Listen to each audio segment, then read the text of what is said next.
कि एक मतलब कि एनिमल सेल है, और एनिमल सेल में क्या होती है ना साथी, कि एक स्टार नुमा आकृति में ऑर्गन होता है, और इसी ऑर्गन को हम लोग किस रूप में, इसी को हम लोग सेंट्रोसोम के नाम से जानते हैं। This is called centrosome.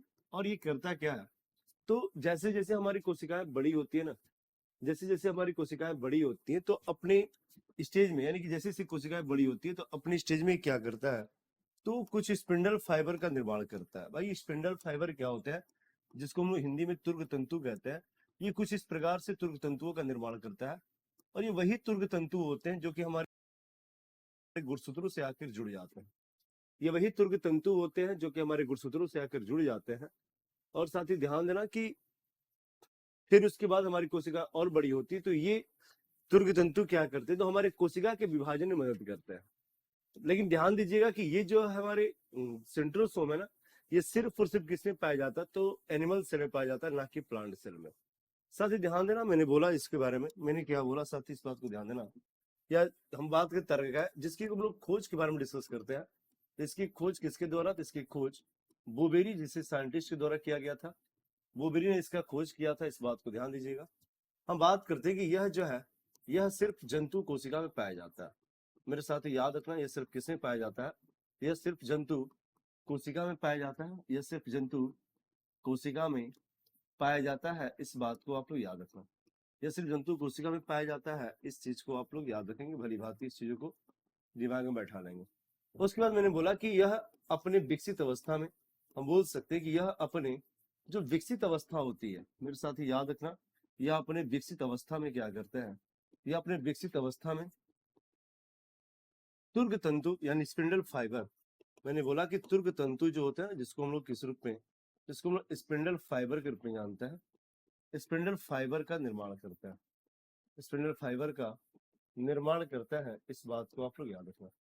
तुर्क तंतु यानी स्पिंडल फाइबर का निर्माण करते हैं, इस चीज को आप लोग याद रखेंगे। तो साथ ही याद रखना कि ये एक ऐसी कोशिकांग होती है जो कि स्टार नुमा होती है, और यह अपनी विकसित अवस्थाओं में जैसे जैसे विकसित होती है ना, तो अपने तुर्क तंतु, मैंने बोला ना कि रेसा टाइप के कुछ पार्ट आपको दिख रहे होंगे जो मैंने बना रखा है, तो एक प्रकार की हमारी क्या है, तो साथ ही ध्यान देना कि हमारे एक प्रकार के तुर्क तंतु है, और इन्हीं तुर्क तंतुओं का ये क्या करता है, तो निर्माण करता है, इसी को ध्यान देना। और ये वही तुर्क तंतु है जो कि हमारे गुणसूत्रों से जाकर जुड़ जाते हैं, और कुछ समय के बाद ये तुर्क तंतु एक नहीं दो तीन होते हैं, और ये क्या करते हैं, तो अपने अंदर रिपल्सन को पैदा करते हैं, और रिपल्सन को पैदा करने के बाद ध्यान देना कि हमारी जो कोशिकाओं का जो डिवीजन होता है ना, ये उसमें सहायता करते हैं। अभी मैं डिवीजन के बारे में डिस्कस करूंगा, कुछ ज्यादा खास नहीं, लेकिन उसमें हम लोग बात करेंगे, क्योंकि उससे हमारे क्वेश्चन उतने क्रिएट होते नहीं है। फिर देन आफ्टर अभी हम लोग बात कर लेंगे, ताकि अगर क्वेश्चन आते हैं आप लोग चीजों को समझ सकें। साथ ही याद रखना, हमारी ये तरकाई क्या करता है, यह कोशिका विभाजन में मदद करता है। मेरे साथ ही याद रखना कि कोशिका विभाजन करता है। हम बात करें किसके बारे में, इस तरकाई के बारे में, तो ध्यान देना कोशिका विभाजन करता है। जो कोशिका का विभाजन होता है ना, कोशिका विभाजन करता है, इस चीज को आप लोग याद रखना। कोशिका विभाजन करता है, उसे हम लोग किस रूप में, तो उसे हम लोग इस तर्ककाय के रूप में जानते हैं, सेंट्रोसोम के रूप में जानते हैं, इस चीज को आप लोग याद रखना। तो अभी हम लोग बात कर रहे थे एक ऑर्गन के बारे में, जिस ऑर्गन का नाम है सेंट्रोसोम। और इससे पहले we have already discuss about ribosome. हम लोग राइबोसोम के बारे में पढ़ चुके हैं। फिर हम लोग जो है लाइसोसोम के बारे में पढ़ चुके हैं, एंडोप्लाज्मी रेटिकुलम के बारे में पढ़ चुके हैं। इन सब के बारे में पढ़ ले, आज हम लोग इसके बारे में कंप्लीट करते हैं। साथ ही ध्यान देना, इसके बाद हम लोग एक और नए सेल ऑर्गन के बारे में बात करेंगे, जिसका नाम होगा वैक्यूल्स, जिसको वृत्तियां कहते हैं, जिसको रसधानी कहते हैं। अभी हम बताएंगे कि उसका निर्माण कैसे होता है, और किसमें बड़ी संख्या में और किसमें छोटी संख्याओं में पाया जाता है। ठीक है, क्लियर है, आगे बात किया जाए। तो साथ ही ध्यान देना, हमारा अगला जो पोर्शन होगा, हमारा अगला जो पॉइंट होगा, उसको हम लोग वैक्यूल्स के रूप में जानते हैं। वो हमारा क्या होता है, वैक्यूल्स होता है। साथ ही ध्यान देना, वैक्यूल्स को हम लोग रिक्तियां के रूप में जानते हैं। वैक्यूल्स को हम लोग क्या कहते हैं भाई, तो रिक्तियां या फिर रसधानी के रूप में। साथ से रिक्तियां, या फिर इसको हम लोग किस रूप में, तो इसको हम लोग रसधानी के रूप में जानते हैं, इस चीज को आप लोग ध्यान देना। ठीक है,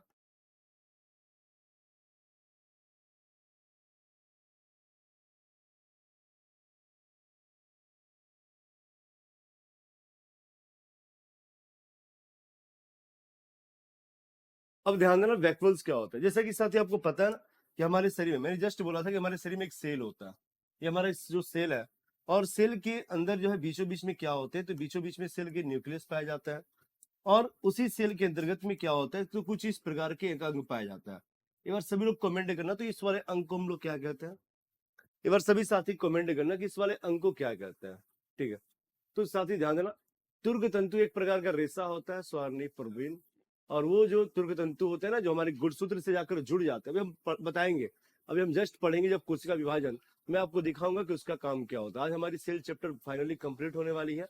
नेक्स्ट क्लास से हम लोग, या फिर आज ही से हम लोग एक नए चैप्टर की शुरुआत करेंगे, जिस चैप्टर का नाम होगा डाइजेस्टिव सिस्टम।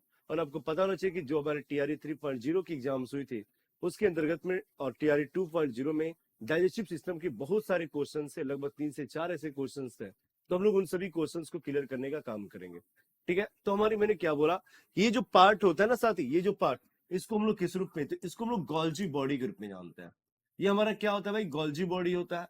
और ये गोल्जी बॉडी करता क्या है, अगर हम चर्चा करते हैं इस गोल्जी बॉडी के बारे में, तो ध्यान देना कि गोल्जी बॉडी जो है करता क्या है, तो यह जो है जितने भी प्रोटीन्स होते हैं, कार्बोहाइड्रेट, लिपिड्स होते हैं, उन सबका पैकेजिंग करता है और उन्हें उन्हें के निश्चित जगहों पर पहुंचाता है। इसलिए इस गोल्जी बॉडी को हम लोग यातायात प्रबंधक के नाम से जानते हैं।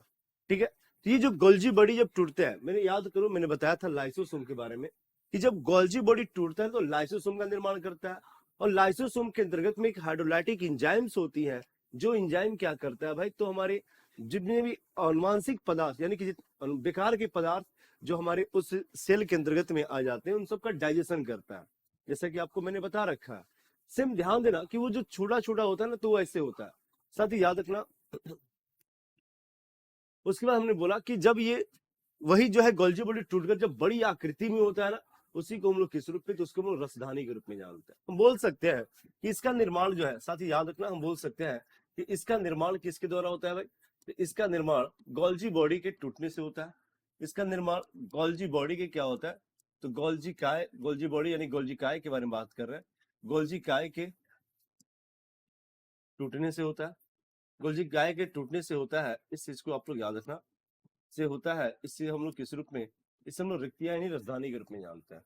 साथ ही याद रखना कि यह पादप कोशिका में पादप कोशिका के बारे में बात करता है। यह पादप कोशिका में, यह पादप कोशिका में बड़ी आकृति में पाया जाता है। पादप कोशिका में क्या होता है भाई, तो बड़ी आकृति में पाया जाता है। पादप कोशिका में बड़ी आकृति में पाया जाता है, इस चीज को आप लोग ध्यान देना। यह पादप कोशिका में बड़ी आकृति में पाया जाता है। जबकि बोल सकते हैं कि जबकि जंतु कोशिका जो होती है ना, जबकि हम बात करते हैं कि जो जंतु कोशिका होती है, अभी मैं इसके फिगर को भी आपको दिखा देता हूँ। जबकि जंतु कोशिका में क्या होता है भाई, तो इस जंतु कोशिका में छोटी छोटी मात्राओं में, छोटी छोटी संख्याओं में, छोटी छोटी आकार में, छोटी छोटी आकृति में, छोटी छोटी जो आकृति होती है, छोटी छोटी आकृति में पाया जाता है, पाया जाता है। इस बात को आप लोग याद रखना। तो हम डिस्कस कर रहे हैं किसके बारे में, हम डिस्कस कर रहे हैं इस रिक्तियां के बारे में और रसधानी के बारे में। ध्यान देना, इसके अंतर्गत में पूरे के पूरे रस भरे होते हैं। इसके अंतर्गत में क्या होता है, तो रस भरे होते हैं, और वो रस क्या करता है भाई, तो पूरे पूरे हमारे जो सेल्स होते हैं ना, उसको स्ट्रक्चर प्रदान करता है। और वो जो रस होता है ना, जिसके अंतर्गत में अतिरिक्त रस होते हैं, और जब इस कोशिका को जल की कमी होती है, तो वो रसधानी क्या करता है, उसके जल की आपूर्ति को पूरा करने का काम करता है। तो हम बोल सकते हैं कि इसको, इसका जो मेन काम क्या होता है भाई, तो ध्यान देना कि यह रस से भरा होता है, यह रस ऑब्लिक जल से भरा होता है, बोल सकते हैं जल से भरा होता है। इस चीज को आप लोग याद रखना। तो साथ ही ये हमारी रसधानी होती है। अगर हम लोग इसके फिगर को बात करें, तो ध्यान देना, गोल्जी बॉडी के टूटने के पश्चात जो रसधानियां होती है ना, कुछ इस टाइप से होती है। अब आप कहोगे कि सर रसधानी दिखता कैसा है, तो रसधानी जो इस टाइप से दिखता है, ये पूरी बहुत ही संख्याओं में हमारे पूरे के पूरे इस कोशिका द्रव में फैले होते हैं। ठीक है, इस चीज को ध्यान देना, इसको हम लोग रसधानी कहते हैं। ओके, तो इसी के साथ हमारी ये सेल ऑर्गन की जो पॉइंट थी वो ऑलमोस्ट खत्म होती है। इसी से संबंधित कुछ अन्य तथ्य भी हम लोग देख लेते हैं। ओके, बट उससे पहले मैं आप लोग को इसका फिगर दिखा देता हूँ, ताकि आप लोग फिगर देख लो और कहो कि हाँ ये तो होता है, ये ना हुई बात।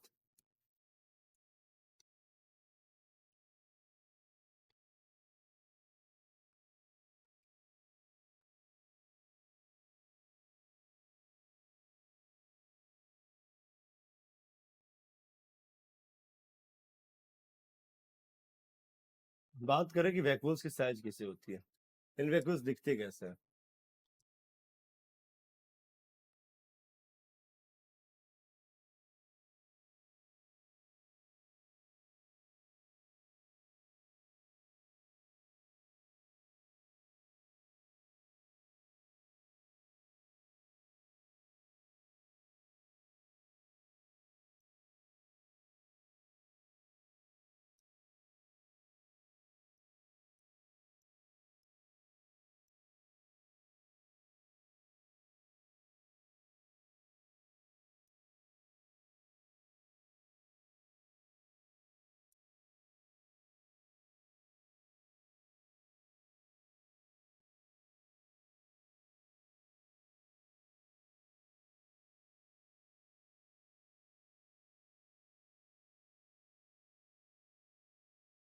वैक्यूल्स कुछ इस टाइप से दिखता है।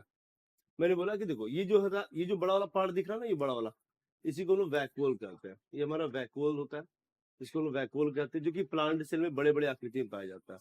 और जो छोटे छोटे दिख रहे हैं इसको हम लोग क्या बोलते हैं, तो हमारे एनिमल सेल में वैक्यूल्स होता है। देखो यहाँ पर लिखा हुआ है several small vacuoles use for storage, ये स्टोरेज का काम करते हैं, इसका संग्रह करता है। और साथ ही ध्यान देना कि हम बात करते हैं कि can contain nutrients, water and और वेस्ट मटेरियल, वही चीजें दोनों में लिख सकते हैं। और याद रखना ये हमारी प्लांट यानी किप्स द प्लांट रिगिड, ये जो प्लांट्स के सेल होते हैं ना उसको जो है रिगिड रखता है, मतलब कि कठोर रखने का काम इसके द्वारा किया जाता है। तो हमारी जो चर्चाएं हो रही थी वैक्यूल के बारे में, जैसा कि मैंने आप लोग के सामने रखा कि वैक्यूल्स मेनली होते कैसे हैं, ठीक है। तो ध्यान देना, हाँ, इसकी खोजकर्ता के बारे में कोई अभी प्रमाणित नहीं किया गया है। इसकी खोजकर्ता के बारे में कोई प्रमाणित नहीं किया गया आर्या पाठक, अब उसको छोड़ देंगे। जिसके बारे में अगर होगा तो उसको हम लोग लिखते जाएंगे। ओके, तो ये हमारे वैक्यूल्स होते हैं जिसके बारे में हम लोगों ने अब यहाँ पर पढ़ा।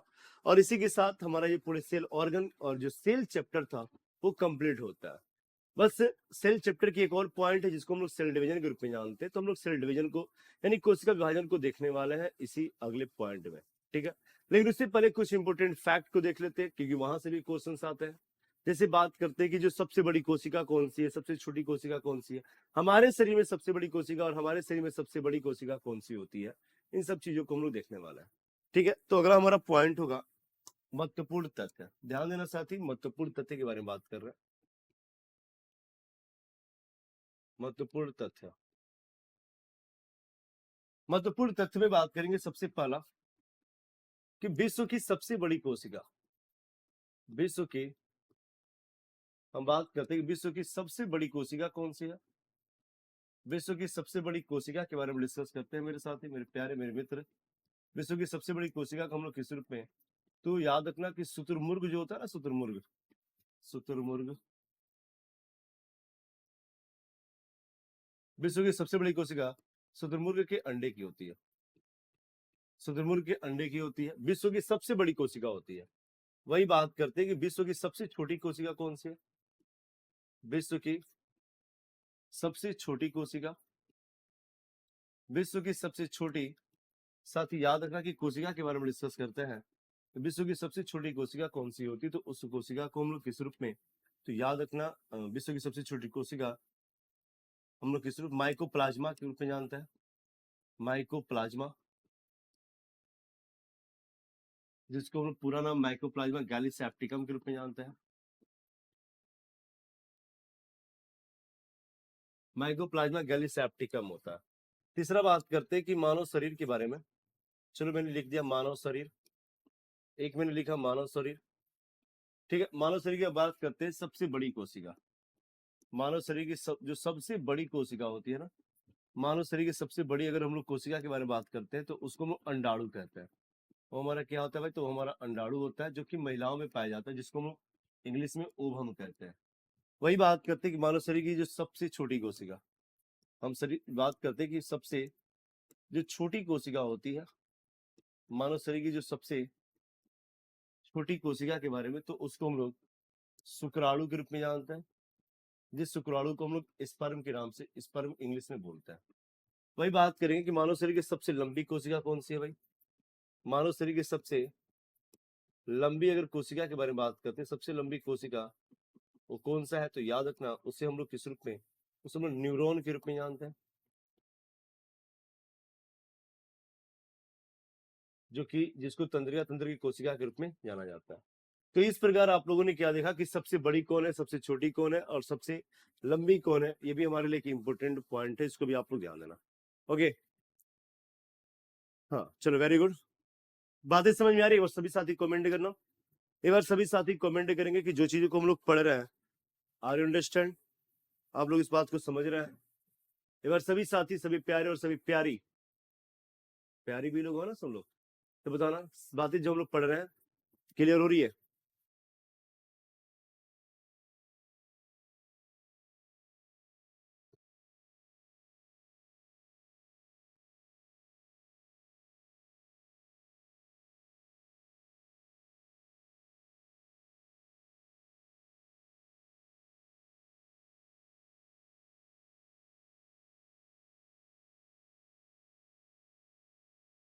चलो, थैंक यू सो मच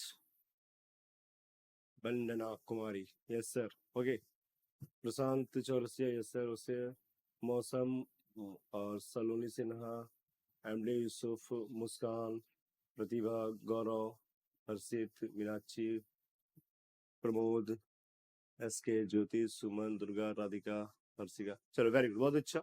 पौधों का कमेंट आ रहा है, गुड़िया, पूजा। 2 नंबर पे गया सबसे छोटी कोशिका माइकोप्लाज्मा गैलीसेप्टियम में एक प्रकार की जीवाणु होता है। ठीक है, दिमाग पर एकदम अच्छे से क्लियर हो रहा है गुरु जी। Okay okay okay okay, then ये हमारा चैप्टर पॉइंट हमारा कंप्लीट होता है। ठीक है, बिल्कुल, बहुत अच्छा लगेगा। तो साथ ही हम लोग यहाँ तक जो चीजों को पढ़ा और हमारी सेल का पॉइंट, सारा का पॉइंट क्लियर हुआ। अब देखो, एक पॉइंट है, एक चैप्टर है, मतलब इसी सेल से संबंधित नहीं, इसी का हम लोग डिवीजन के रूप में बात करते हैं। देखो, डिवीजन से एक्चुअली हम आपको बता देता हूँ पहले, तो इसमें ज्यादा जो पैनिक होने की जरूरत नहीं होगी। एक चीज मैं पहले आप लोगों को डिस्कस कर देता हूँ कि कोशिका विभाजन से बहुत ही रेयर क्वेश्चंस होते हैं और भी हायर एग्जाम्स में स्टेक क्वेश्चंस होते हैं। ठीक है, इससे जो क्वेश्चंस होते हैं वो हायर एग्जाम्स में होता है। तो इसको हम लोग पढ़ेंगे, ऐसा नहीं कि मैं नहीं पढ़ूंगा, लेकिन इसको बहुत ही कम करके, मतलब कि अल्प मात्रा में करके बात करेंगे। ओके कविता सर, कविता बोली सर मेरा नाम ले लीजिए। ओके सर, स्किन हमारी सही कोशिका आएगा नहीं।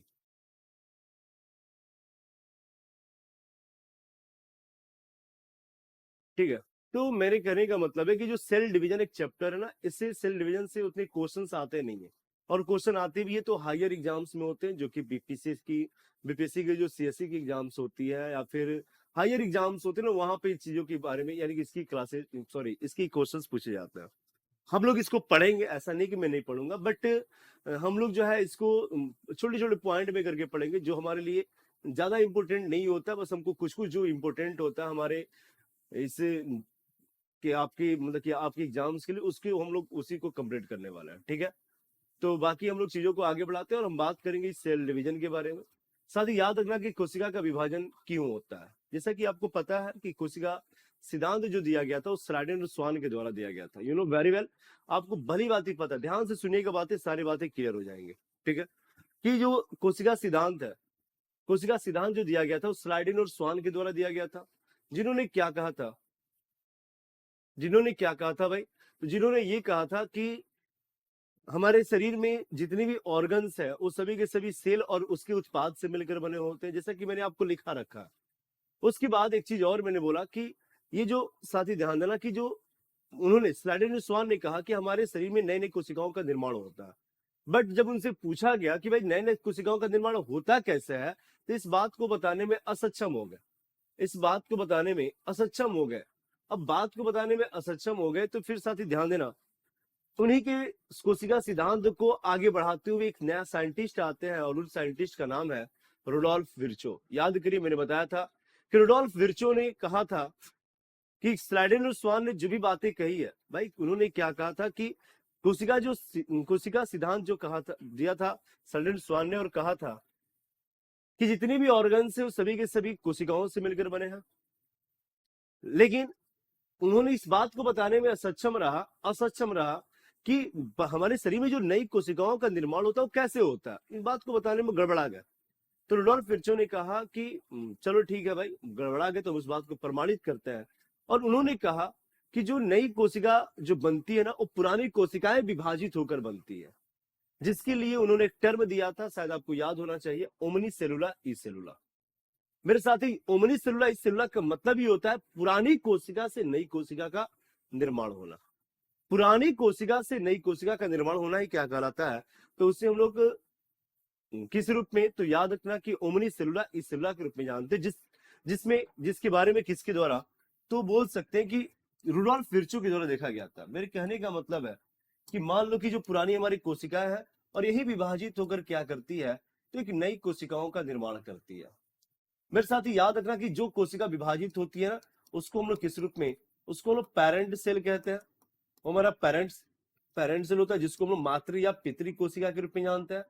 ये मातृ या पितृ कोशिका होती है, इस बात को आपको बड़ी बात ही पता है। और जो कोशिकाएं विभाजित होती है ना, उसको हम लोग किस रूप में, उसको हम लोग डॉटर सेल के रूप में जानते हैं। उसको हम लोग क्या कहते हैं, डॉटर सेल, यानी जिसको हम लोग संतति कोशिका के रूप में जानते हैं, संतति कोशिका के रूप में जानते हैं। इस बात को आप लोग याद रखना। तो इसके बारे में सबसे पहले, यानी ये किसके द्वारा बताया गया था इस कहानी को, तो ये जो है कहानी को रुडोल्फ विर्चो के द्वारा बताया गया था। इसलिए बोल सकते हैं कि इसको सबसे पहले हम बोल सकते हैं कि इस कोशिका विभाजन को सबसे पहले किस वैज्ञानिक के द्वारा, तो किस सबसे पहले रुडोल्फ विर्चो के द्वारा देखा गया था। मेरे साथ ही याद रखना कि रुडोल्फ विर्चो के द्वारा, इसको सबसे पहले रुडोल्फ विर्चो के द्वारा देखा गया था। इस बात को आप लोग याद रखना, देखा गया था, इस बात को याद रखना। मेरे साथ ही एक चीज और याद रखना,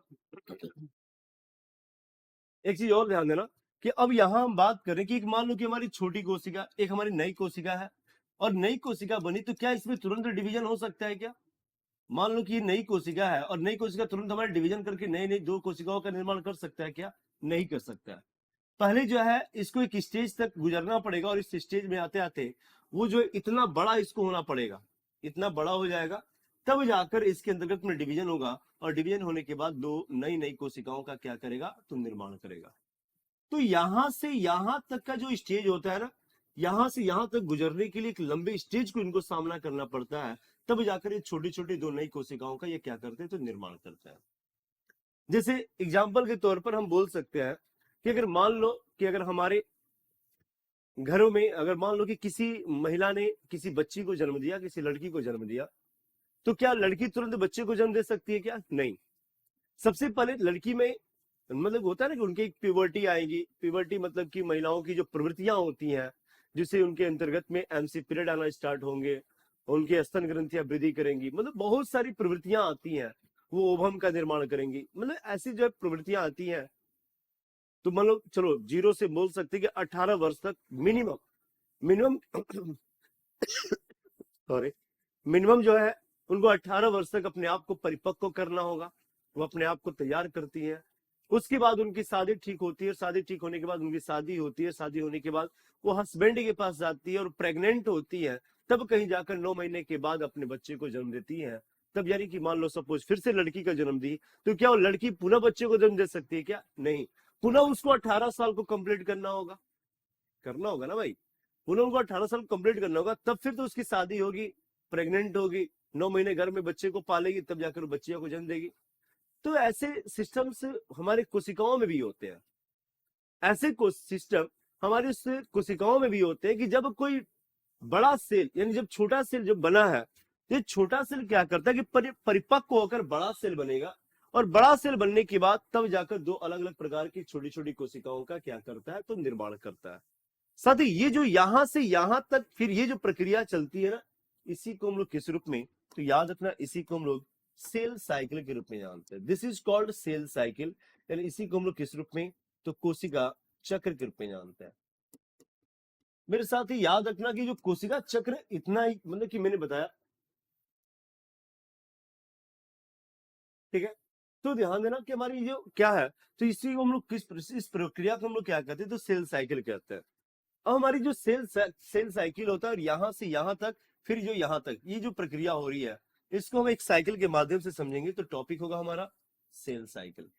टॉपिक क्या होगा मेरे साथी, तो याद रखना, इसका नाम होगा सेल साइकिल, जिसको हम लोग क्या बोलते हैं, तो जिसको हम लोग कोशिका चक्र के नाम से जानते हैं। इसी में पढ़ रहे हैं, कोशिका विभाजन में ही पढ़ रहे हैं।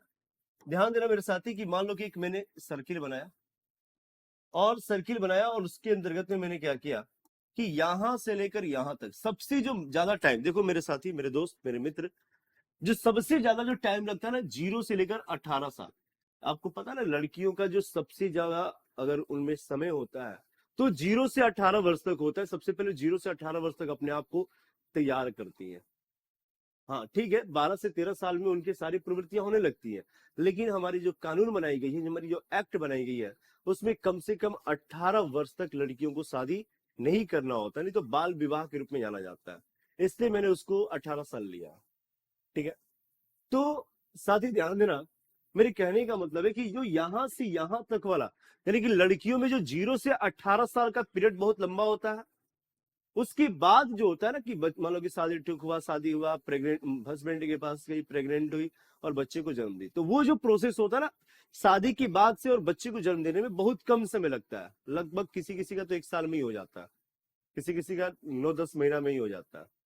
ठीक है, तो ध्यान देना, सेम उसी प्रकार मेरे कहने का मतलब है कि यहां से लेकर यहां तक एक जो है, यहां से लेकर यहां तक सबसे लंबा एक टाइम पीरियड होता है, जिस टाइम पीरियड को हम लोग कोशिका में इंटरफेज के नाम से जानते हैं, जिसको हम लोग हिंदी में क्या कहते हैं भाई, हिंदी में अंतरावस्था बोलते हैं। अंतरावस्था यानी वो अंदर की अवस्थाएं होती हैं, उसे हम लोग अंतरावस्था के रूप में जानते हैं। और अंतरावस्था ये हमारे पूरे सेल डिवीजन का, बोल सकते हैं ना, इसमें लिख सकते हैं, हम लिख सकते हैं कि यह पूरे कोशिका विभाजन का, हम लिख सकते हैं ये पूरे कोशिका विभाजन का क्या करता है भाई, कोशिका विभाजन का 95% समय लेता है, कवर करता है फिर लेता है, इस चीज को ध्यान देना। और याद रखना कि एक कोशिका को डिवीजन करने में, हम बात करें कि एक कोशिका को डिवीजन करने में ना 24 घंटे का समय लगता है, और पूरे के पूरे जो समय हो ना, इसका 23 आवर जो है इसी के द्वारा कंप्लीट हो जाता है, अंतरावस्था के द्वारा। ध्यान देना मेरे दोस्त। और ये जो हम लोग बात करें अंतरावस्था ना, इसके अंतर्गत भी ऐसा नहीं है कि एक ही तो स्टेज होता है, इसके अंदर में 3 स्टेज होता है, जिसमें से एक को हम लोग जीवन बोलते हैं, एक को एस बोलते हैं, और एक को क्या बोलते हैं, G2 बोलते हैं। अब इन तीनों में होता क्या है, अगर इसके बारे में बात करें तो याद रखना, हम बोल सकते हैं कि आरएनए कॉमा प्रोटीन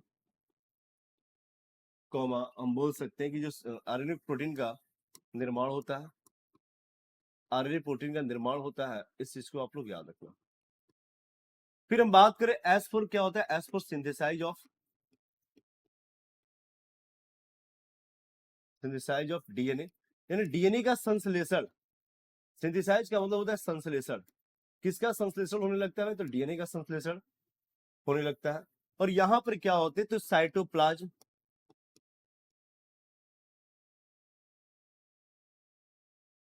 जिसको हम लोग कोशिका द्रव तथा सभी अंग विभाजन हेतु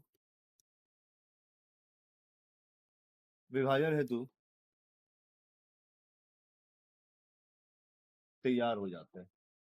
मतलब कि मेरे कहने का मतलब था कि अब जो है इस वाले फेज से हमारी पूरी की पूरी यहां तक G2 होते थे ना, हम बोल सकते हैं कि यहां पर जो कोशिकाएं होती हैं, ध्यान देना, रेडी फॉर डिवीजन होता है, रेडी फॉर डिवीजन होने लगता है। यानी कि डिवीजन के लिए क्या होते हैं भाई, यानी विभाजन के लिए यहां से कोशिकाएं हमारी क्या होती है, तो रेडी हो जाती है। ठीक है, यहां से कोशिकाएं हमारी क्या होती है, डिवीजन।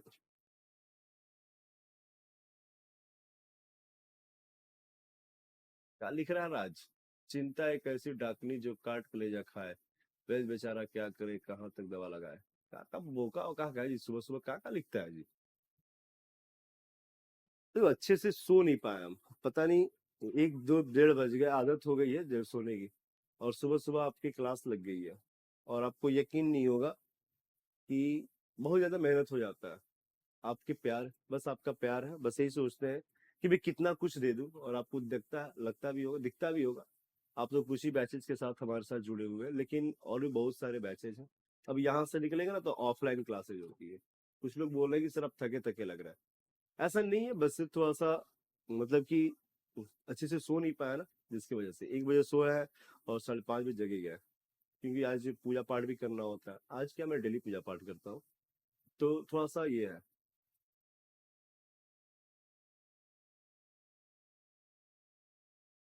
ठीक है। हाँ, ऐसे लिख लो, आप ऐसे लिख लो कि कंप्लीट हो जाएगा, इसमें कुछ ज्यादा डिटेल्स लिखने की कोई जरूरत नहीं है। तो अभी मैं यहाँ से निकलूंगा ना, तो मेरी ऑफलाइन क्लास है। ऑफलाइन क्लासेज हमारी 10:30 से 11 बजे तक है। आफ्टर दैट हमारी फिर से ऑनलाइन क्लासेज है कुछ। हम बात कर रहे हैं कि बोटनी की क्लासेज है, जूलॉजी की क्लासेज है, टीजीटी की क्लासेज है, बहुत सारी क्लासेज है। हाँ, मैं बोटनी आज से मैं ही ले रहा हूँ। राजू कुमार शर्मा, बोटनी मैं ही ले रहा हूँ आज से। और इवनिंग में साथ क्लासेज होगी बोटनी की। जूलॉजी भी मैं ही ले रहा हूँ, तो उसकी भी क्लासेज जो है होंगी टाइम से अपने। अलग अलग बहुत सारी क्लासेज है। और बस आपका प्यार है, आपका प्यार ही खींच लेता है। क्या ही बता, यही चाहते कि कितना कुछ ना दे दे। ओके।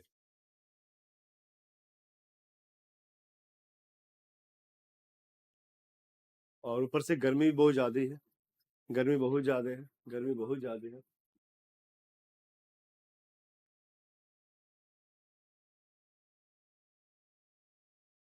ये आजकल डेली करते हैं भाई। कोई जरूरत नहीं है मनी कुमारी, कोई जरूरत नहीं है। हाँ सलोनी कुमारी, बिल्कुल कोई। क्या कर रहे थे 1:30 बजे तक? अरे भाई, अपना भी तो जिंदगी है। 1:30 बजे तक अगर टाइम नहीं देंगे दूसरी तरफ, पता है क्या होगा? भाई, अपना भी तो जिंदगी है ना। अब ध्यान देना, आप समझ सकते हो। यहाँ से यहाँ तक की इंटरफेस कहते हैं, और उसके बाद हमारी 4 स्टेज यहाँ से आती है। मात्र 5% में हमारी 4 स्टेज को कवर होता है। एक स्टेज को हम लोग प्रोफेज कहते हैं। जो पहला होता है प्रोफेज, जिस प्रोफेज को हम लोग पूर्वावस्था के रूप में जानते हैं। जो दूसरा फेज होता है उसको हम मेडा फेज कहते हैं, जिसको हिंदी में हम लोग मध्यावस्था के रूप में जानते हैं। जो तीसरा होता है उसको हम लोग एना फेज कहते हैं, जिसको हिंदी में पश्चावस्था कहा जाता है। और जो चौथा होता है उसको हम लोग टीलो फेज के नाम से जानते हैं, जिसको हम लोग हिंदी में अंत्यावस्था कहते हैं। अंत्या, ध्यान देना, अंत्या, अंत वाला, ये अंतरा है और ये अंत्या है। ठीक है। तो ये 4 स्टेज, देखो यहां तक तो अगर मेरी जो कोशिकाएं होती है ना, रेडी फॉर डिवीजन हो जाता है। अब उसके बाद यहाँ, जैसे कि मैंने बोला कि हमारी कोशिकाएं यहाँ पर रेडी हो गई, और यहाँ से लेकर यहाँ तक आने वाले में इसमें 4 स्टेज होते हैं, 2 3 4। तब जाकर एक नए जो है कोशिकाओं का निर्माण होता है। वही लिखे, प्रोफेज, मेडाफेज, एनाफेज, टीलोफेज। ये 4 स्टेज होते हैं, तब जाकर हमारी एक नई फिर से छोटी कोशिकाएं बनती है। एक नई फिर से क्या होती है भाई, तो एक छोटी कोशिकाएं बनती है, और पुनः ये बड़ी होती है, और बड़ा बड़ा होते होते इतना बड़ा हो जाता है। पुनः ये प्रक्रिया, और यही प्रक्रिया चलती रहती है, जिसे हम लोग किस रूप में, तो सेल साइकिल यानी कोशिका चक्र के रूप में जाने जाता है। ओके। कोशिका चक्र के रूप में जाने जाता है।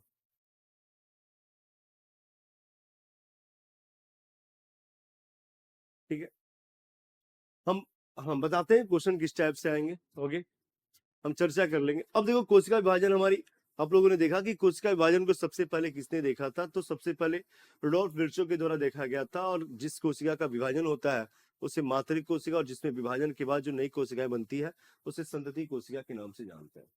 ओके। अब हम लोग आगे बात करेंगे भाई। अब आगे चर्चा करते हैं कि हमारी जो सेल साइकिल होती है, उसको आप लोगों ने देखा, इस सेल साइकिल को कवर कैसे कैसे किया गया। ठीक है। तो आप लोगों ने देखा कि सेल साइकिल कैसे कैसे होता है। हाँ बोलिए। क्लास में।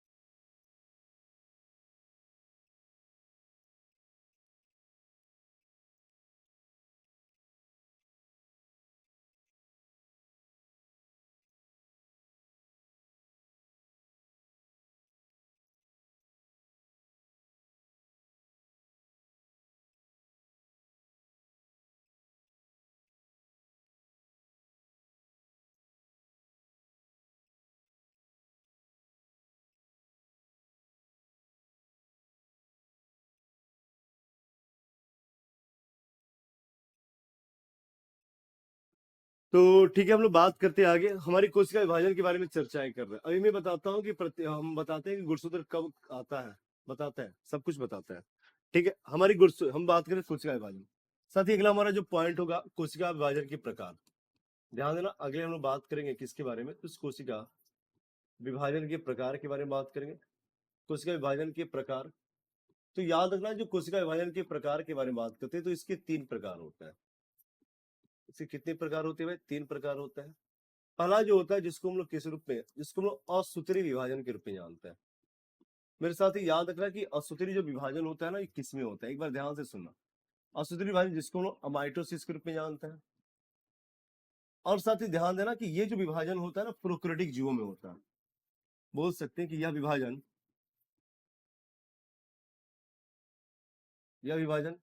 किस में होता है, तो यह विभाजन प्रोकैरियोटिक,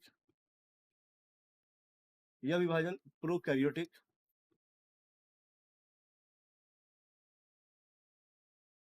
प्रोकैरियोटिक कोशिकाओं में होता है।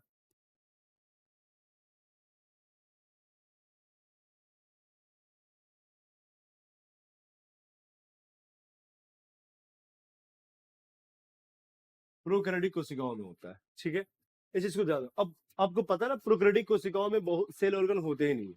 जीवन का मतलब होता है ग्रोथ फर्स्ट, G2 का मतलब होता है ग्रोथ सेकंड। ओके अच्छा सोनी, के बाद तुमको सब कुछ पता रहता है क्या? गजब की तुम मतलब गजब की तुम मनोवैज्ञानिक हो यार, साइकोलॉजी हो, सब कुछ जान जाती हो, किसका फोन है किसका फोन नहीं है, वाह। ठीक है, चलो, मैंने बोला कि यह विभाजन जो है प्रोकैरियोटिक कोशिकाओं में होता है।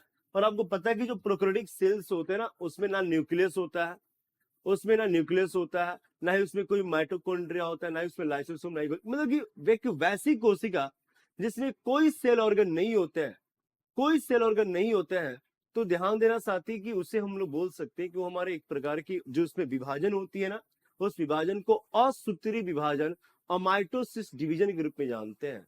यानी ये एक प्रकार की प्रोकैरियोटिक कोशिकाओं में होता है। और ध्यान देना, और उदाहरण के रूप में बोल सकते हैं कि ये उदाहरण किसमें होता है भाई, तो ध्यान देना कि जो जीवाणु होते हैं ना, जीवाणु के साथ साथ हम बोल सकते हैं कि जो साइनोबैक्टीरिया होता है, जिसको हम नील हरित शैवाल कहते हैं, जो साइनोबैक्टीरिया होता है वो साइनोबैक्टीरिया में भी होता है, ईटीसी। यानी कि इन सभी जीवों में क्या होता है, तो इस प्रकार के डिवीजन संपन्न होते हैं। जिस साइनोबैक्टीरिया को हम लोग नील हरित शैवाल कहते हैं, याद रखना, इसी को हम लोग क्या कहते हैं, इसी को हम लोग नील हरित शैवाल बोल सकते हैं। तो यहाँ पे आप लोग लिख लो भाई कि जो नील हरित शैवाल होता है ना, इस नील हरित शैवाल में किस प्रकार के डिवीजन होते हैं, तुम्हारे इसका डिवीजन होता है। ठीक है, तो कुछ इस प्रकार के डिवीजन हमारे होते हैं। जो पहला डिवीजन था, बस पहले डिवीजन में और कुछ खास नहीं देखना। दूसरा जो डिवीजन होता है ना, उसको हम लोग बोलते हैं समसूत्री विभाजन। मेरे साथ ही याद रखना, समसूत्री विभाजन के बारे में बात कर रहे हैं। आप लोग एक बार कमेंट करना भाई कि मानव में गुणसूत्रों की संख्या कितनी होती है। एक बार सभी साथी हमारे कमेंट करेंगे कि मानव में गुणसूत्रों की संख्या कितनी होती है। एक बार सभी साथी कमेंट करना। जैसा कि आपको पता होगा कि हमारे शरीर में जो गुणसूत्रों की संख्या, मैं यहीं पर बता देता हूँ कि हमारे शरीर में जो मानव में बात करते हैं कि जो मानव में गुणसूत्रों की संख्या 46 होता है, यानी 23 पेयर होता है, जिसमें से जो 22 पेयर होता है, इस 22 पेयर को हम लोग क्या कहते हैं, तो इस 22 पेयर को ऑटोसोम कहते हैं। और जो एक पेयर होता है उसको हम लोग एलोसोम्स के नाम से जानते हैं। ऑटोसोम्स यानी कि जो महिलाओं में भी और पुरुष में दोनों में क्या होता है, सेम होता है। महिलाओं में और पुरुष में क्या होता है, दोनों में सेम होता है। लेकिन जो एक पेयर होता है वो या तो एक्स एक्स होगा, एक पेयर में या तो एक्स एक्स होगा या फिर क्या होगा, तो एक्स वाई होता है, यही दोनों होता है। जो एक्स एक्स होता है वो किस में होता है भाई, तो महिलाओं में होता है। और जो एक्स वाई होता है वो किस में होता है, तो पुरुष में होता है। कुछ इस प्रकार से आप लोग को मैंने बताया है।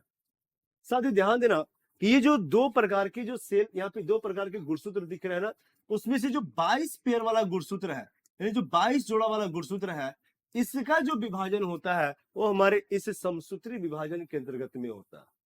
यानी हम बोल सकते हैं कि ये 22 पेयर जो हमारे बॉडी के सभी ऑर्गन का निर्माण करता है, ये हमारे पूरी बॉडी का क्या करता है, तो पूरे ऑर्गन का निर्माण करता है। और उसका उसमें जो है 22 पेयर होते हैं, और बाकी के एक पेयर जो होता है ना, उसको हम लोग जनन कोशिका कहते हैं। उस कोशिका को क्या कहते हैं, जनन कोशिका। और इसका जो विभाजन होता है उसको हम लोग अर्धसूत्री विभाजन के नाम से जानते हैं। तो जो ये वाला विभाजन ऑटोसोम जो है, साथ ही याद रखना कि यह विभाजन, इस विभाजन को हम लोग कायिक विभाजन भी कहते हैं। इस विभाजन को हम लोग और क्या कहते हैं भाई, तो कायिक विभाजन कहते हैं। कायिक विभाजन बोले तो इसको हम लोग किस रूप में, इसको हम लोग सोमैटिक डिवीजन के रूप में जानते हैं। This is also called as somatic division. और याद रखना सोमैटिक डिवीजन के साथ साथ हम इसमें क्या लिख सकते हैं भाई, कि यह ऑटोसोम, ऑटोसोम गुणसूत्र में, ये ऑटोसोम गुणसूत्र में संपन्न होता है। ये ऑटोसोम गुणसूत्र में संपन्न होता है। इस चीज को आप लोग याद रखना, जिसे हम लोग किस रूप में, जिसको हम लोग समसूत्री विभाजन के रूप में जानते हैं। ठीक है, तो ये हमारी ऑटोसोम है और ये हमारा लिंग गुणसूत्र है जो जनन कोशिका के रूप में जानी जाती है, वो अलग चीजें होती है। तो ये हमारे, ये किस में हो रहा है भाई, तो जो ऑटोसोम गुणसूत्र है यानी कि 22 पेयर वाले जो गुणसूत्र है, उसके अंतर्गत में एक डिवीजन होता है, जिस डिवीजन को हम लोग माइटोसिस यानी कि समसूत्री विभाजन के रूप में जानते हैं। मेरे साथ ही याद रखना कि ये जो विभाजन है 4 चरण में संपन्न होता है। कहने का मतलब क्या है, ठीक है, कि एक अब हमारी कोशिकाएं क्या हो, मैंने यहाँ पे सेल साइकिल में मैंने बताया था कि यहाँ पर हमारी कोशिकाएं अपने आप को तैयार कर ली। यहां तक हमारी जो कोशिकाएं थे अपने आप को तैयार कर ली। अब जो है ये आगे क्या होती है कि इसके अंदर डिवीजन होता है, और डिवीजन में पहला हमारा प्रोफेज, फिर मेटाफेज, फिर एनाफेज, फिर टीलोफेज, और इसी टीलोफेज में एक और छोटा सा, सबसे छोटा सा चरण होता है जिसको हम लोग साइटोकाइनेसिस के नाम से जानते हैं। ध्यान से देखिएगा, हमारी सारी चीजें क्लियर होने वाली है यहाँ पर। तो साथ ही मैंने बोला कि जो समसूत्री विभाजन है इसके बारे में हम लोग चर्चा करते, तो याद रखना यह विभाजन, यह विभाजन निम्न चरणों में संपन्न होता है।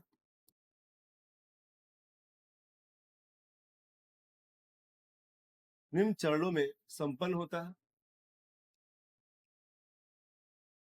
कौन कौन सा चरण है भाई, तो सबसे पहले हम बात करेंगे, सबसे पहले बात करेंगे प्रोफेज के बारे में। प्रोफेज जिसको हम लोग पूर्वावस्था कहते हैं, पूर्वावस्था।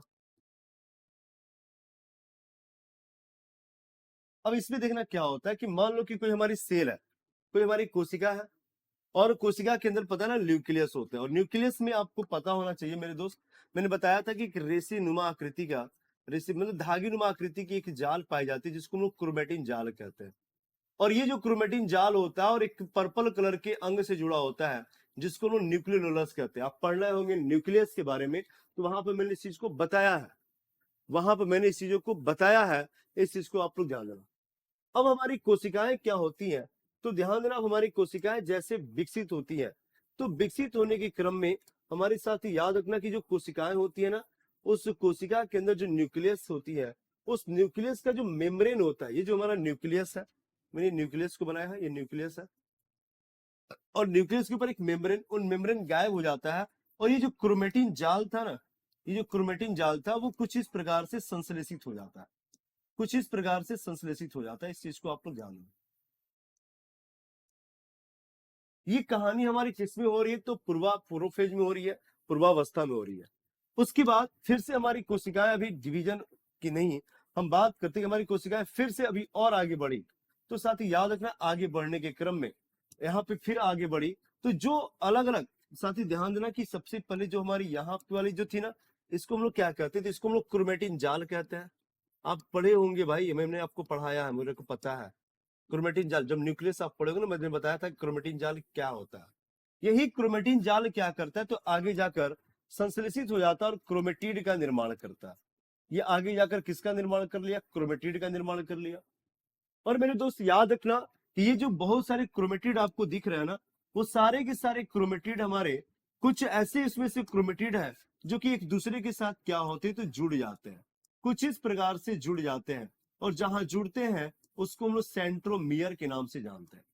मेरे दोस्त याद रखना, ये जहां जुड़ते हैं ना, इस वाले पार्ट को, ये जो बीच वाले पार्ट को हम लोग क्या कहते हैं, ये जो बीच वाला पार्ट होता है इसको हम लोग सेंट्रोमियर के नाम से, सेंट्रोमियर के नाम से जानते हैं। सेंट्रोमियर इसको हिंदी में भी कहते हैं, सेंट्रोमियर के नाम से जानते हैं। इस प्रकार से आपको याद रखना, ठीक है। तो आप लोगों ने क्या देखा कि हमारी जो क्रोमेटिन जाल है ये क्रोमेटिड का रूप लिया, और अलग अलग क्रोमेटिड क्या हुए, यानी कि सेम सेम क्रोमेटिड एक दूसरे के साथ जुड़ गया, और जहां जुड़ता है उस पॉइंट को हम लोग किस नाम से, तो उससे हम लोग सेंट्रोमियर के नाम से जानते हैं। यहां तक कि हमारी कहानी जो होती है वो किसके अंतर्गत में होती है, तो प्रोफेज में होती है। मैं आपको ये नहीं लिखवाने जा रहा हूं क्योंकि उससे क्वेश्चन नहीं है, बस आपको ये जानना होगा कि हमारी जो कौन कौन सी प्रक्रिया हमारे इस प्रोफेज के अंतर्गत में हो रही है। ठीक है, और यही से क्वेश्चन पूछते हैं। क्वेश्चन ये पूछेंगे कि कोशिका विभाजन के किस स्टेज में, किस चरण में क्रोमेटिड का निर्माण होता है। तो क्रोमेटिड का निर्माण किस में हो रहा है भाई, प्रोफेज में। कोशिका विभाजन के किस चरण में दो अलग अलग क्रोमेटिड एक दूसरे के साथ जुड़ जाते हैं, तो कौन सा चरण दिख रहा है, तो हमारा प्रोफेज दिख रहा है।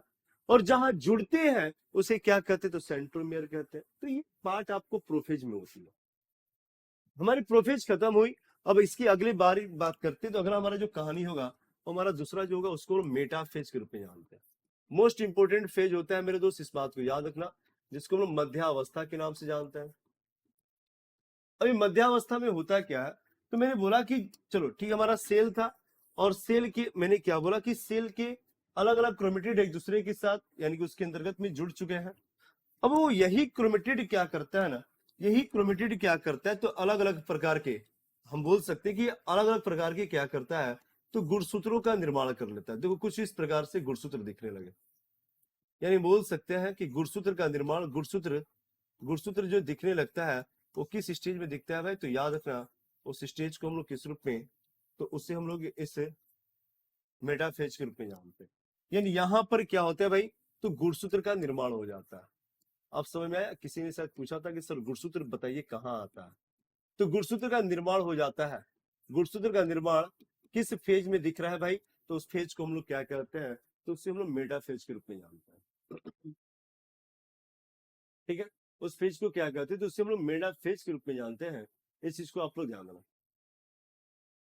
ठीक है, अब उसके बाद पुनः हमारी कोशिकाएं अभी रुकी नहीं है, हमारी पुनः कोशिकाएं आगे विकसित होती है। और विकसित होने के क्रम में ध्यान देना कि जो जितने भी गुणसूत्र है ना, वो सारे के सारे गुणसूत्र जब पेयर में जुड़कर ये सारे के सारे गुणसूत्र क्या होते हैं, तो कोशिकाओं के मध्य में आ जाते हैं। इस चीज को ध्यान देना।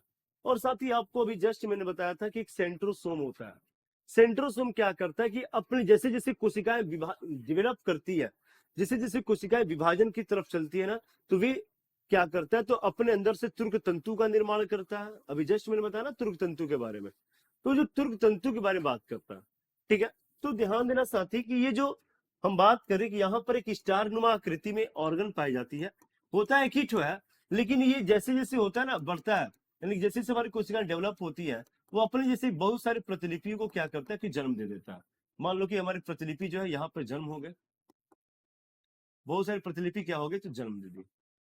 और जब बहुत सारे प्रतिलिपि जन्म दे दिया, तो देखो यहां से, और ये सारे के सारे प्रतिलिपि क्या करते हैं भाई, तो अपने इसी स्टेज में हम बोल सकते हैं कि अब जितने भी हमारे सेंट्रोसोम थे, और इसी सेंट्रोसोम के माध्यम से क्या होता है, तो अलग अलग जो है तुर्क तंतु का निर्माण होने लगता है। ये अलग अलग तुर्क तंतु है, इस चीज को आप लोग ध्यान देना। कुछ इस प्रकार से तुर्क तंतु बनने लगते हैं। और जब जैसे इसके अगला फेज आता है मेरे दोस्त, याद रखना, तो उसमें से कुछ ऐसे सेंट्रोसोम होते हैं जो दोनों पोल पे आ जाते हैं। जो मान लो कि इधर भी आया, फिर इधर, दोनों कहीं भी आ सकता है। जब दोनों पोल पे आते हैं और इनके द्वारा जो सेंट्रोसोम का निर्माण हुआ था ना, वो सेंट्रोसोम आकर हमारे इस गुणसूत्र से क्या होते हैं, तो जुड़ जाते हैं। हमारे इस गुणसूत्र से आकर क्या होते हैं, तो जुड़ जाते हैं। ये क्वेश्चन देखो अब उससे क्या आएगा, अब आपके दिमाग में आएगा सर इससे क्वेश्चन क्या आएगा।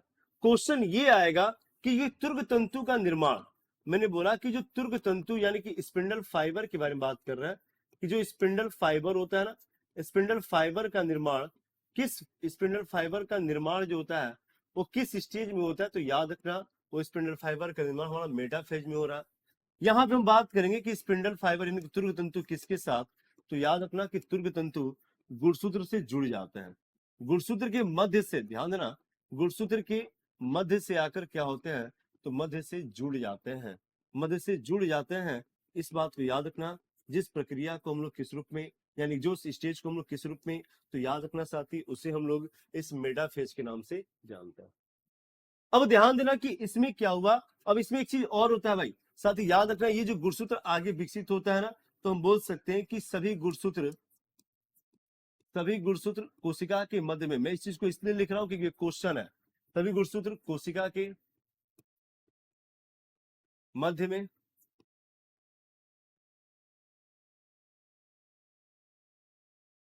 स्थित हो जाते हैं,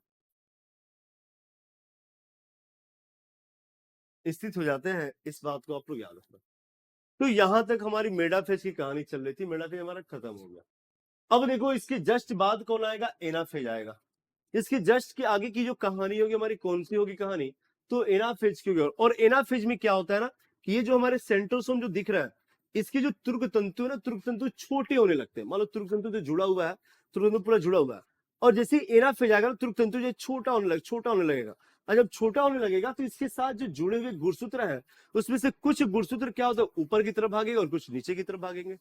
कुछ गुणसूत्र ऊपर की तरफ और कुछ गुणसूत्र क्या होते हैं, नीचे की तरफ भागते हैं। और याद रखना उस फेज को हम लोग किस नाम से, तो उससे हम लोग एनाफेज के नाम से जानते हैं। आप लोग लास्ट में इस चीजों को लिख लीजिएगा। अब मेरे पास टाइम थोड़ा सा कम है, जिसकी वजह से हम इस चीजों को आज क्लियर कर देते हैं। ठीक है, ये हमारा एनाफेज है, जिसको हम लोग किस रूप में, जिसको हम लोग पूर्वा नहीं पश्चावस्था बोलते हैं।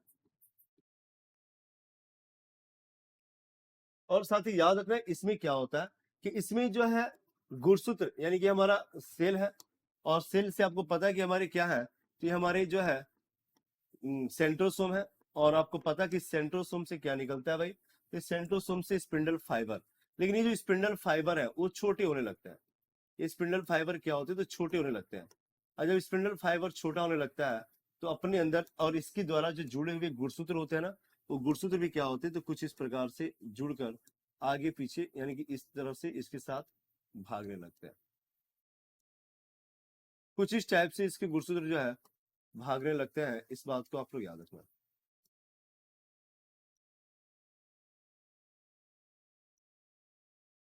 तो इस प्रकार से गुणसूत्र दोनों की दोनों एक दूसरे से रिपल्सन, यानी हम बोल सकते हैं कि इस अवस्था में क्या होता है भाई, तो बोल सकते हैं कि इसमें क्या होता है, जो तुर्क तंतु,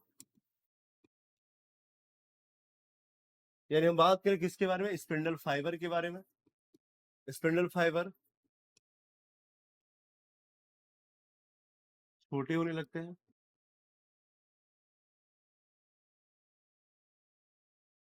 तथा तथा गुणसूत्र भी आकार की आकृति को,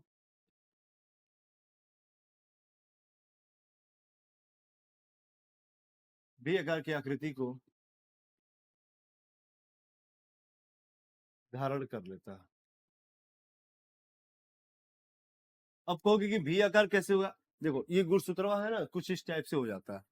गुणसूत्र जो है कुछ इस टाइप से हो जाता है, तो एज लाइक भी नहीं हो जाता, एज लाइक भी आकार के हो जाता है। ठीक है, तो यहां से आप लोग ध्यान देना, ये भी है, ये हमारा इनर फेज है।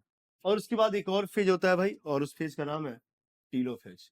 ध्यान देना, इस फेज में हम लोग का जो चौथा फेज है, जो लास्ट, यानी हम बोल सकते हैं तीसरा नहीं, हम लोग नंबरिंग नहीं दे रहे हैं इसमें, नंबरिंग इसमें नहीं दे रहा है। ठीक है, इसमें हमारा एक फेज है जिसको हम लोग किस रूप में, तो टीलो फेज के रूप में जानते हैं। और जो टीलो फेज होता है उसको हम लोग अंत्या,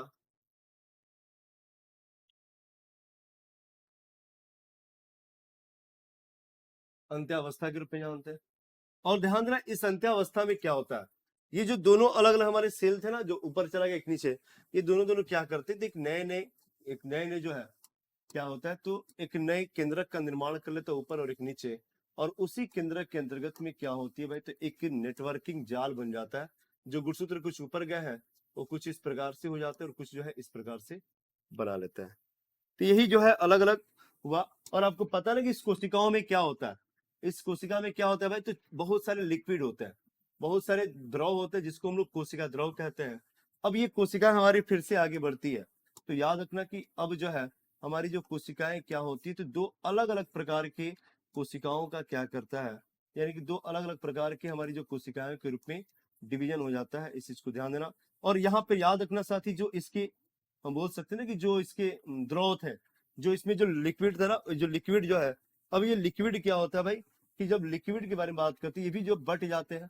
अब लिक्विड भी क्या होता है कि बढ़ जाता है, और बढ़ जाने के क्रम में हम बोल सकते हैं कि इसको हम लोग प्रक्रिया को हम लोग साइटोकाइनेसिस कहते हैं, जिसमें कोशिका द्रव का क्या हो रहा है, पूरे के पूरे विभाजन हो रहा है। जिसमें कोशिका द्रव का क्या हो रहा है भाई, तो पूरे के पूरे विभाजन हो रहा है। इस बात को ध्यान देना, जिस प्रक्रिया को हम लोग किस नाम से, तो साइटोस हम बोल सकते हैं। इस फेज में क्या होता है, तो दो नई केंद्रक का निर्माण हो जाता है। ठीक है, और याद रखना आगे हम बात कर रहे हैं एक और फेज होता है जिस फेज को हम लोग साइटोकाइनेसिस कहते हैं। अब भाई साइटोकाइनेसिस क्या होता है? साइटोकाइनेसिस को हिंदी में भी साइटोकाइनेसिस ही कहते हैं। अब साइटोकाइनेसिस क्या होता है? तो याद रखना साइटोकाइनेसिस क्या होता है भाई, तो कोशिका द्रव का विभाजन।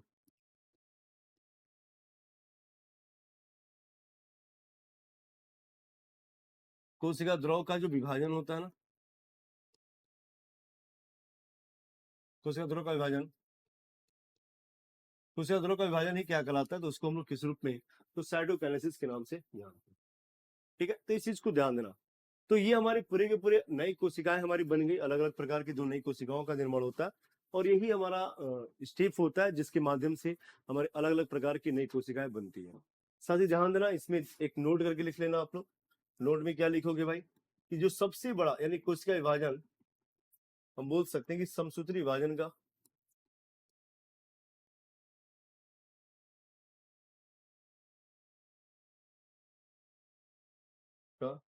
सबसे लंबा चरण,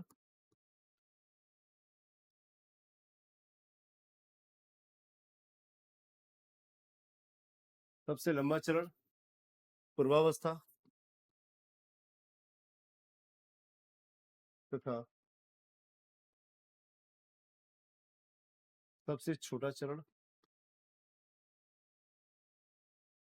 सबसे छोटा चरण साइटोकाइनेसिस होता है।